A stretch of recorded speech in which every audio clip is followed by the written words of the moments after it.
Shalom, Bapak Ibu, Saudara yang dikasihi Tuhan. Dalam 1 Yohanes 2 ayat yang ke-6 dituliskan di sana, barang siapa mengatakan bahwa ia ada di dalam Dia, ia wajib hidup sama seperti Kristus telah hidup. Artinya, barang siapa yang mengakui dan mengatakan bahwa Yesus itu atau Anda di dalam Yesus, kita di dalam Yesus, maka kita wajib hidup sama seperti Kristus telah hidup. Artinya kita harus mengenakan karakter Kristus dalam hidup kita, dalam seluruh aspek kehidupan kita. Barang siapa yang sudah berada di dalam Kristus, maka Anda dan saya, siapapun kita harus hidup sama seperti Kristus. Artinya kita harus terus memacu diri kita untuk hidup makin serupa dan makin serupa dengan Kristus. Ada seorang tokoh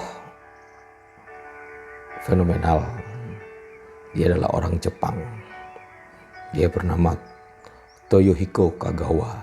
Dia hidup di awal abad 20. Dia adalah disebut juga dengan nabi dari Jepang.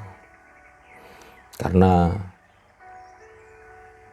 keputusan dia untuk meninggalkan kepercayaannya yang lama yang dianut oleh orang tuanya, yaitu Buddha. Ketika dia sudah berjumpa dengan Tuhan di masa mudanya, sehingga akhirnya dia percaya kepada Yesus dan terima Yesus sebagai Tuhan dan Juru Selamat. Salah satu doanya yang terus dikumandangkan dan terus itu dihidupi, yaitu dia berdoa supaya dia menjadi pribadi yang serupa dengan Kristus. Doa terus supaya dia serupa dengan Kristus. Dan itu dihidupi. Ketika dia sekolah, dia masa kuliahnya, tabiatnya, tingkah lakunya, perucapannya, dia berusaha untuk hidup dalam kekudusan.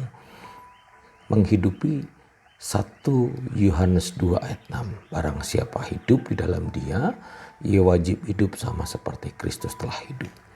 Dan itu membawa dampak yang besar. Dia disebut sebagai nabi dari Jepang dan dipakai Tuhan untuk menyelamatkan banyak jiwa.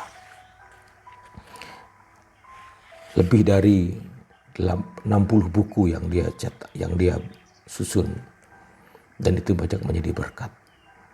Walaupun di sekitar tahun 60-an dia harus meninggal.